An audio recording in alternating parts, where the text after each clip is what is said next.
nama saya Tiara Velia Ondang. Di sini saya akan menjelaskan mengenai supply chain management.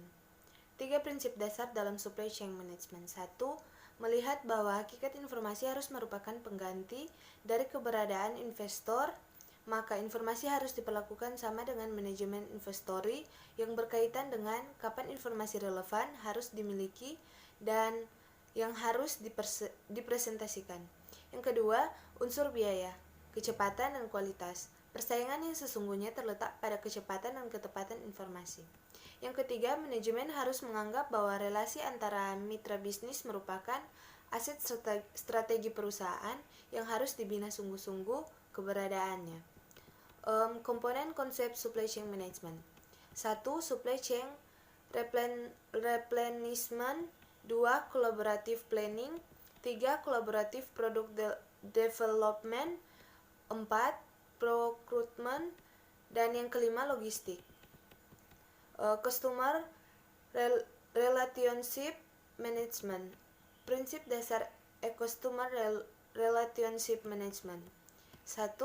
Melihat bahwa untuk menciptakan sebuah produk atau jasa diperlukan durasi waktu tertentu, maka perusahaan harus mengerti kebutuhan pelanggan di masa yang akan mendatang. Yang kedua, perusahaan harus mengerti sungguh-sungguh bahwa informasi merupakan aset strategi yang tidak ternilai harganya. Yang ketiga, perusahaan harus memperhatikan setiap pelanggan sebagai seorang individu yang unik dengan membangun hubungan atau relasi one-to-one. Yang keempat, volume dan frekuensi perdagangan yang diperoleh dari pelanggan harus selalu ditingkatkan. Dan yang kelima, perusahaan harus dapat terjangkau pelanggan dimanapun dan kapanpun pelanggan berada. Konsep supply chain. 3 aliran penting di dalam supply chain. 1. Aliran produk secara fisik. 2. Aliran uang sebagai bukti pembayaran. 3. Aliran informasi yang berkaitan dengan aktivitas jual beli. 5 aspek yang perlu dipersiapkan oleh perusahaan. 1. Customer management. 2. Catalog management. 3. Order management. 4. Delivery management. 5. Inventory management. A. Customer management. Tugas utama mengelola hubungan perusahaan dengan konsumen dan calon konsumen. Bagi konsumen baru biasanya disediakan fasilitas pendaftaran yang cepat dan mudah. B. Catalog management. Memuaskan diri pada produk atau jasa yang ditawarkan oleh perusahaan. Calon konsumen atau pelanggan di dunia maya harus memiliki fasilitas untuk mengetahui produk-produk atau jasa-jasa yang ditawarkan oleh sebuah perusahaan. C. Order management. Setelah konsumen dapat berinteraksi dengan perusahaan dan mengenali beragam produk dan jasa yang ditawarkan, maka tibalah saatnya untuk melakukan pemesanan atau order. 2 aliran kegiatan yang harus dicermati yaitu aliran informasi dan aliran keuangan.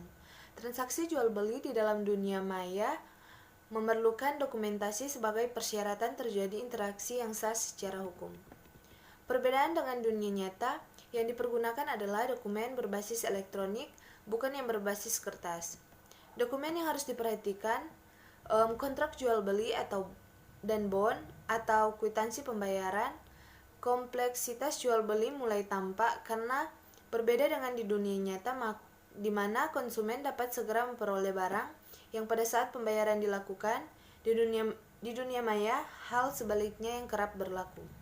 Perusahaan harus yakin terlebih dahulu bahwa pembayaran telah diterima dari konsumen, baru kemudian yang bersangkutan akan memberikan produknya. D. Delivery management. Pengiriman produk yang dibeli ke pihak konsumen.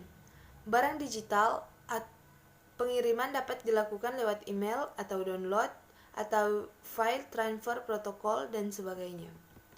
Dan yang terakhir, E. Inventory management. Berdasarkan order management dan delivery management, perusahaan harus mengatur pengambilan di gudang. Inventory management harus dibangun sedemikian rupa sehingga dapat membantu perusahaan dalam proses pemenuhan target kontrak jual beli yang telah dibuat. Sekian dan terima kasih.